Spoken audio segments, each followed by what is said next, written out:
Eyang itu jam 10 udah lapar. Lah kamu biarkan saya 1 jam lapar. Minta cek yang. Ah, siapa?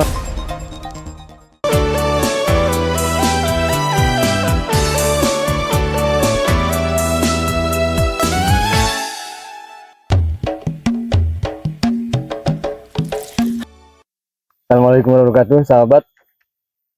Anda jumpa lagi dengan saya, Asep Abdul Afandi.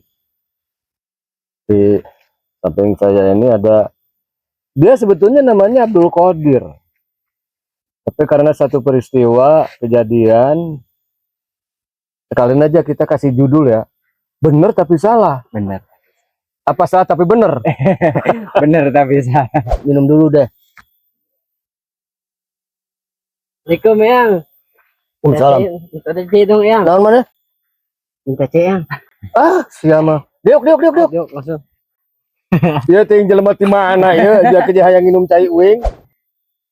Ya karena memang air minum saya ini agak beda di yang lain. Sebenarnya sih cuman tehnya pakai lemon. Dia kayaknya dari tadi ngeliatin aja, kepengen banget ya. Lalu batenya. Oh, saya kayak cobaan aja nih, tuh. Mantap ya. Waduh, mantap. Mantap. Yang punya dongeng. Cerita dia nih. Dia namanya Abdul Qadir. Kali waktu itu malam-malam ya. Malam-malam. Sekitar jam 10. Terus kita mendadak lapar. Tapi tanya yang lain nggak pada lapar. Jadi yang sendiri yang lapar. Terus apa panggil, "Dir, sini kau." Apa? Ya, pangmelikeun mie goreng hiji, capcay hiji dengan sigap. Siap. Bare duit 100.000. Ini geus setengah jam eueuh wae. Sajam leuwih eueuh. Jol teh aya, hate geus ngedumel teh. Masa beli mie goreng sampai 1 jam lebih ke Manonjaya ya, cuman 1 kilo tempatnya. Terus mana mie-nya? Apa dia bilang? "Ini Kang, bawa Indomie goreng." Waktu itu saya emang sebel ya. Udah gonok hati nunggu lama, tapi pengen ketawa juga. Dia ini salah, tapi bener. Kayaknya dia lama itu nyari-nyari pecai. Ya jam 10 malam di mana dia dapat? Kayaknya dia ke Tasik. Itu 14 kilo dari kita ke pasar. Ya udahlah, saya sabar hati aja. Marah juga nggak ada gunanya. Karena nggak salah juga. Saya disalahkan, nggak salah juga, saya perintahkan. Pergilah dia. Udah kamu balik lagi sana. Nih, di tukang mie goreng, di tukang nasi goreng, di situ ada jualan mie goreng. Jadi kamu beli mie goreng 1, capcay 1. Siap. Oh, ini mentang-mentang resan, siap nih tarik. Mangkat deh, nyawa aing geus ngedumel tah teh. Nah, ini mah cepat. Kok cepet banget gitu ya. Datanglah dia. Sambil bawa capcay goreng. Nah, terus mie-nya mana? Nggak ada mie-nya, capcaynya. La ilaha illallah. Dikiranya capcay ada mie-nya, padahal 2 macam, 1 mie, 1 goreng. Ini hikmahnya bagi saya, ternyata kita itu harus bisa memanage bagaimana cara mendengar supaya nggak salah. Jadi kalau orang lagi ceramah, kalau kita guru lagi ngajarin, kalau orang tua lagi berikan amanat, atau kita diperintahkan oleh atasan, dengerin dulu. Jangan mentang-mentang siap siaga, siap, jelas aja belum.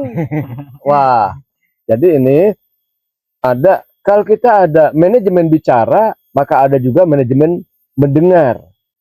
Nah, kalau kita salah-salah mendengar ini ya gambarnya seperti yang tadi. Makanya kenapa Allah Subhanahu wa taala di dalam surat Al-Alaq ya, dan ini ayat pertama yang diwahyukan Allah kepada Kanjeng Nabi Muhammad sallallahu alaihi wasallam. Iqra bismi rabbikal ladzi khalaq. Bacalah. Nah, ini baca itu biasanya apa yang dilihat.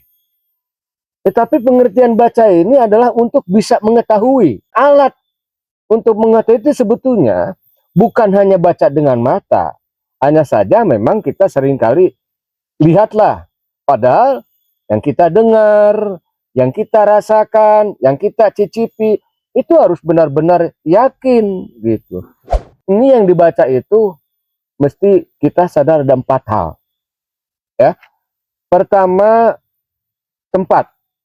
Nah, kalau tempat, ini kalau dalam ilmu tauhid kan ada 10 ya. Atas, bawah, kiri, kanan, depan, belakang, jauh, luar, dalam, jauh, dekat. Jadi saya ambil contoh yang tadi. Misalnya kamu beli mie goreng. Nanya, ya. Kalaupun mau mie apa?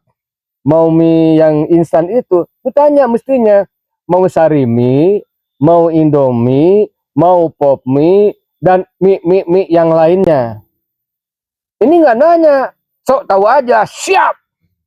Ternyata salah. Kan tadi kalau ente nanya, ini dalam rangka mendengar, supaya memperjelas, kalau nanya, mie-nya apa mie sari mie mau, yang bisa jelaskan, bukan mie itu.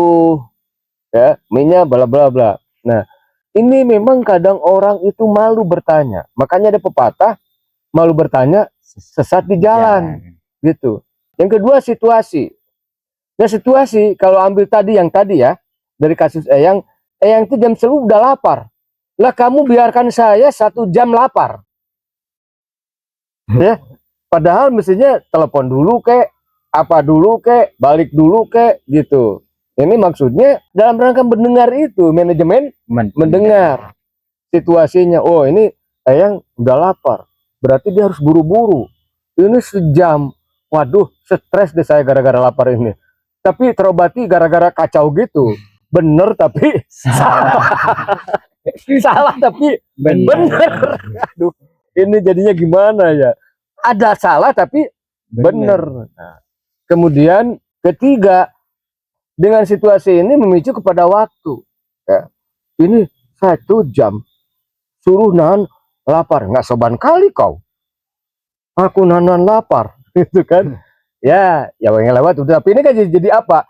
Di balik ini likulli syai'in hikmatun. Segala sesuatu ada hikmahnya. Kita menjadi tahu ada yang disebut manajemen mendengar.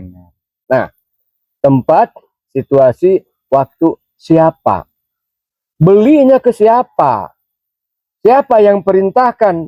Kadang anak ini begini, dia perintahkan sama saya, beli anu. Di tengah jalan ada gurunya juga, sama-sama gurunya.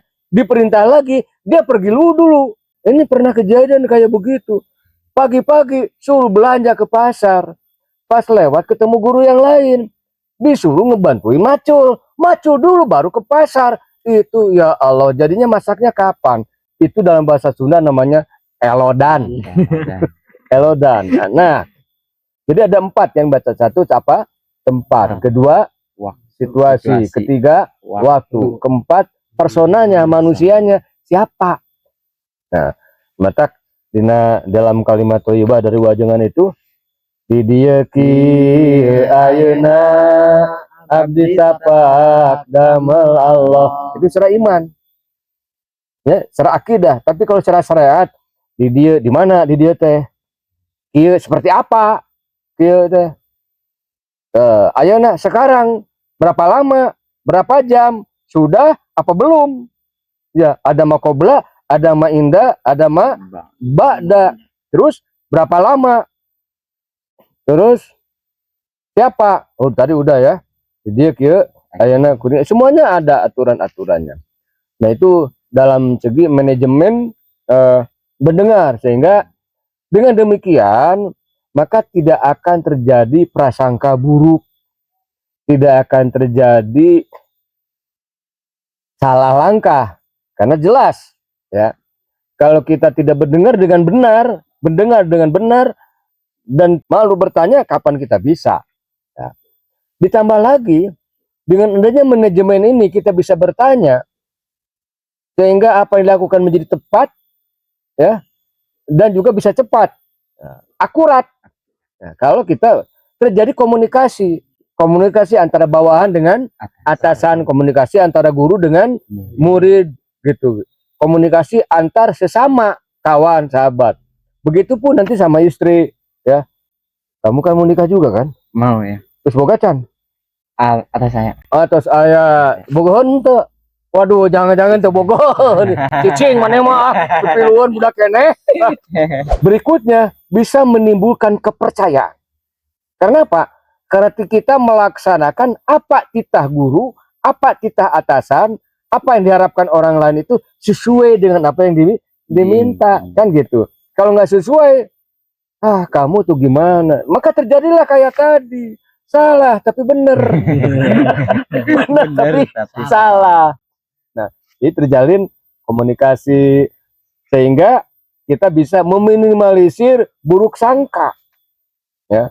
Ya, terkadang memang kebanyakan orang juga sering-seringnya buruk sangka ya. Tetapi buruk sangka itu karena tidak ada tabayun. Tidak ada penjelasan. Nah, sementara sekarang ini banyak sekali fitnah. Allah juga berfirman, kita itu meminta pertolongan kepada Allah, alladzi yuwaswisu fi sudurinas, yang menjadikan was-was bagi hati manusia, dari manusia. Ya terkadang kita suka diopos-opos. Beli ini bagus sih. Padahal kita nggak perlu. Tapi kena opos. Beli aja, udah beli. Buat apaan ya? Ternyata kita beli tadi itu karena kita dipanas-panasin sama orang. Makanya kita ini harus sadar tempat, sadar situasi, sadar waktu. Nah, sehingga segala sesuatu menjadi akurat dan tepat, juga bisa cepat. Nah, sahabat, nampaknya tema sekarang ini lucu-lucu ya. Dibilang lucu, ya lucu juga. Dibilang aneh, ya aneh. Nggak aneh, ya juga. Fakta, ya fakta juga. Judulnya adalah bener tapi salah. Salah tapi kok bener. Ya, demikian saja pemirsa. Mudah-mudahan sahabat, mudah-mudahan apa yang sampaikan pada episode sekarang ini benar-benar bisa manfaat. Kenali diri dengan manajemen mendengar, tingkatkan nilai kualitas dengan mendengar. Assalamualaikum warahmatullahi wabarakatuh.